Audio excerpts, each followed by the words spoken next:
Hello student, स्वागत है आप सभी का अपने यूट्यूब चैनल प्रतिभा क्लासेस में। तो स्टूडेंट, हम देख रहे थे 11 क्लास केमिस्ट्री का प्रश्न बैंक जो कि 2021-22 के लिए अपलोड किया गया है।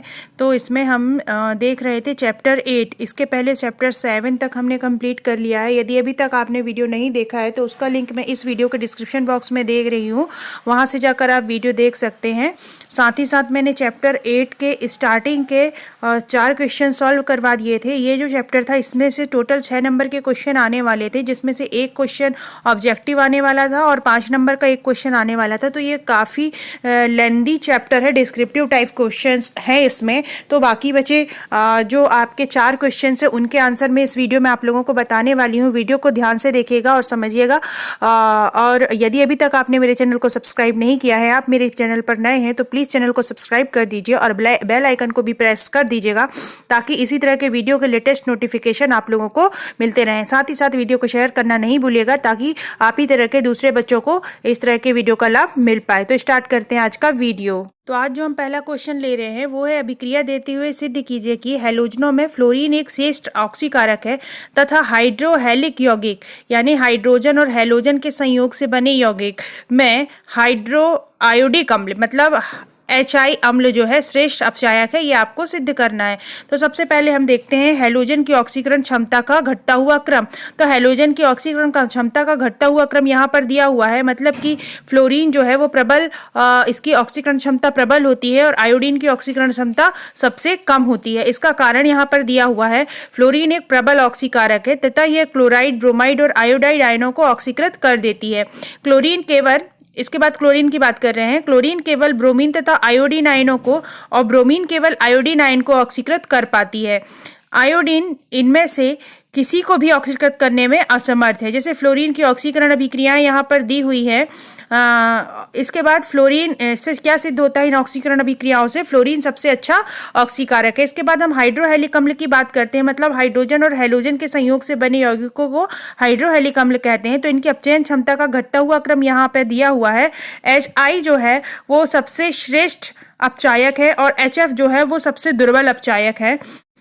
तो इनकी अपचयन क्षमता के घटते क्रम के आधार पर हम कह सकते हैं हाइड्रोजन आयोडाइड और हाइड्रोजन ब्रोमाइड H2SO4 को SO2 में अपचयित कर देते हैं, जबकि HCl तथा HF ऐसा नहीं कर पाते हैं। जैसे कि यहाँ पर HBr और HI की रिएक्शंस दी हुई है। ये H2SO4 में सल्फेट आयनों को SO2 सल्फर डाइऑक्साइड में अपचयित कर दिए हैं।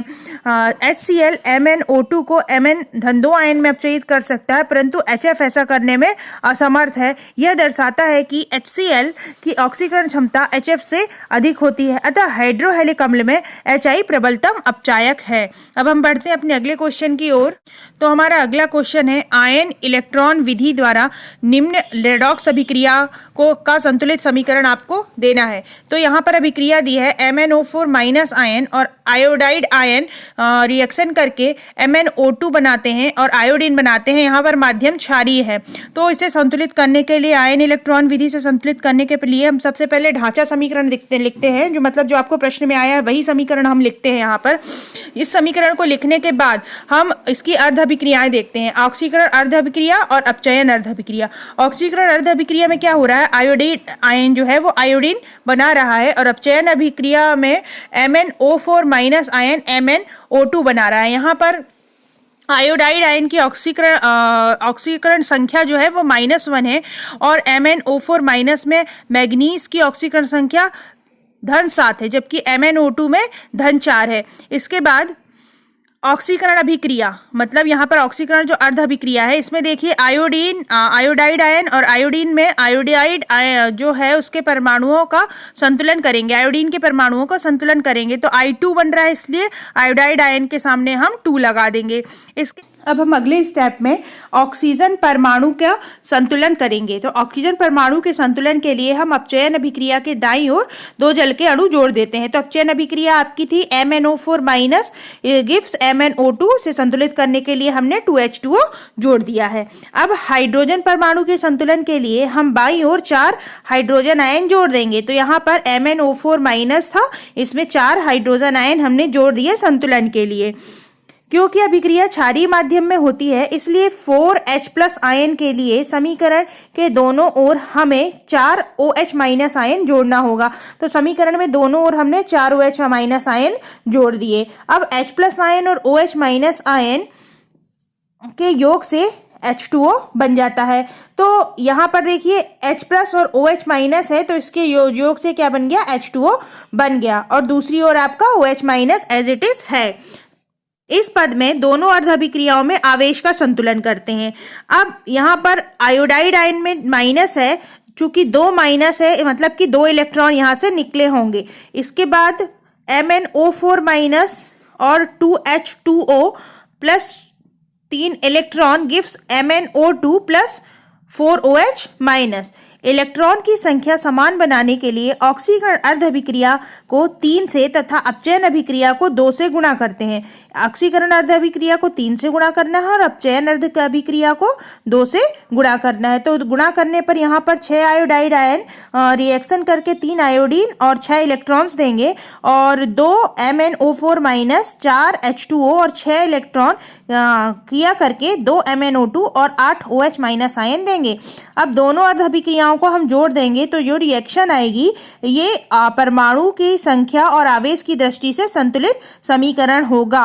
यहाँ पर रिएक्शन कुछ इस प्रकार से दी हुई है, आप लोग नोट कर सकते हैं। अब हम बढ़ते हैं अपने अगले क्वेश्चन की ओर। जल अम्लीय माध्यम में बना रहे हैं, इसके लिए आपको संतुलित समीकरण लिखना है आयन विधि से, आयन इलेक्ट्रॉन विधि से। तो हम पहले ढांचा समीकरण लिखते हैं। ढांचा समीकरण जैसे कि हमने पहले बताया कि जो आपको रिएक्शन दी हुई है वही लिखना है। इसके बाद आपको क्या लिखना है, ऑक्सीकरण अर्ध अभिक्रिया और अपचयन अर्ध अभिक्रिया लिखना है। ऑक्सीकरण अर्ध अभिक्रिया में क्या होगा, फेरस आयन जो होगा वो फेरिक आयन में बदलेगा और H2O2 जो होगा वो H2O में बदलेगा। फेरिक आयन की ऑक्सीकरण संख्या धन 3 है, फेरस आयन की धन 2 है। इसी तरह से H2O2 में ऑक्सीजन की ऑक्सीकरण संख्या -1 है और H2O में -2 है। अब अगला स्टेप है हमारा ऑक्सीकरण अर्ध अभिक्रिया में आयरन परमाणु का संतुलन करने के लिए हम लिखते हैं, है ना। आयरन परमाणु यहाँ संतुलित है। ऑक्सीकरण अर्ध अभिक्रिया में दोनों ओर एक एक आयरन है, मतलब इसको संतुलित करने की जरूरत नहीं है। अब अपचयन अर्ध अभिक्रिया में ऑक्सीजन परमाणु का संतुलन करना है। ऑक्सीजन परमाणु यहाँ पर देखिए आपकी जो अपचयन अर्ध अभिक्रिया है उसमें आपके लेफ्ट हैंड साइड 2 ऑक्सीजन है, जबकि प्रोडक्ट जो बन रहा है उसमें 1 ऑक्सीजन है। तो इसको संतुलित करने के लिए हम आगे 2 लगा देंगे। अब 2 लगा दिया, लेकिन हाइड्रोजन परमाणु का नंबर जो है वो चेंज हो गया। तो हाइड्रोजन परमाणु को संतुलित करने के लिए बाईं ओर 2 हाइड्रोजन आयन जोड़ देंगे। अब अगले स्टेप में हम दोनों अर्ध अभिक्रियाओं में आवेशों का संतुलन करेंगे। तो आवेश का संतुलन करने के लिए 2 फेरस आयन रिएक्शन करके फेरिक आयन बना रहे हैं और 2 इलेक्ट्रॉन निकल रहे हैं। इसी प्रकार से H2O2 2 हाइड्रोजन आयन में 2 इलेक्ट्रॉन जुड़ रहे हैं तो H2O का फॉर्मेशन हो रहा है। अब दोनों अर्ध अभिक्रियाओं को हम जोड़ेंगे तो जो ये वाली अभिक्रिया आपको प्राप्त हो रही है ये अभिक्रिया परमाणुओं की संख्या और आवेश की दृष्टि से संतुलित समीकरण है। अब हम बढ़ते हैं अपने अगले क्वेश्चन की ओर। अगला क्वेश्चन है सीजियम, नियॉन, आयोडीन तथा फ्लोरीन में ऐसे तत्व की पहचान करना है जो पहला है इसमें केवल ऋणात्मक ऑक्सीकरण अवस्था प्रदर्शित करता है। तो फ्लोरीन जो है ये केवल ऋणात्मक ऑक्सीकरण अवस्था प्रदर्शित करता है क्योंकि ये सर्वाधिक ऋण विद्युतीय तत्व है और -1 ऑक्सीकरण अवस्था प्रदर्शित करता है। इसके बाद हमें बताना है ऐसा तत्व जो धनात्मक ऑक्सीकरण अवस्था प्रदर्शित करता है। तो सीजियम है क्योंकि एक क्षार धातु है और सबसे अधिक वैद्युत धनात्मक होती है और हमेशा धन 1 ऑक्सीकरण अवस्था प्रदर्शित करता है। इसके बाद ऋणात्मक व धनात्मक दोनों ऑक्सीकरण अवस्था प्रदर्शित करता है। ऐसा आपको इनमें तत्वों में से पहचानना है। तो आयोडीन जो होगा वो ऋणात्मक और धनात्मक दोनों ही ऑक्सीकरण अवस्था प्रदर्शित करेगा।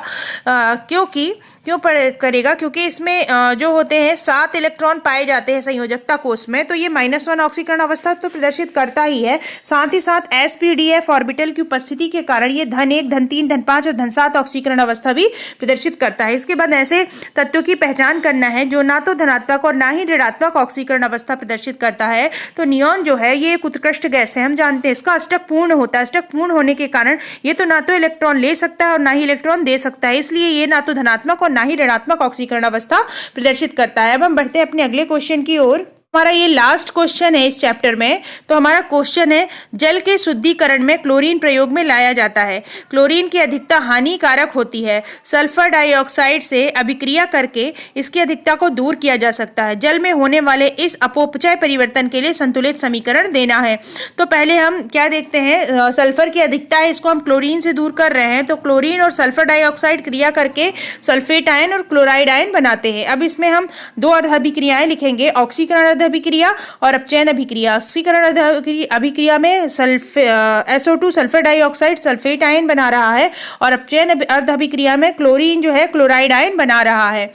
इसके बाद हम क्या करेंगे कि ऑक्सीकरण अर्ध अभिक्रिया में ऑक्सीजन परमाणु को संतुलित करेंगे। संतुलित करने के लिए हम समीकरण के जो बाईं ओर है उसमें 2 जल के अणु जोड़ेंगे और दाईं ओर 4 हाइड्रोजन आयन जोड़ देंगे।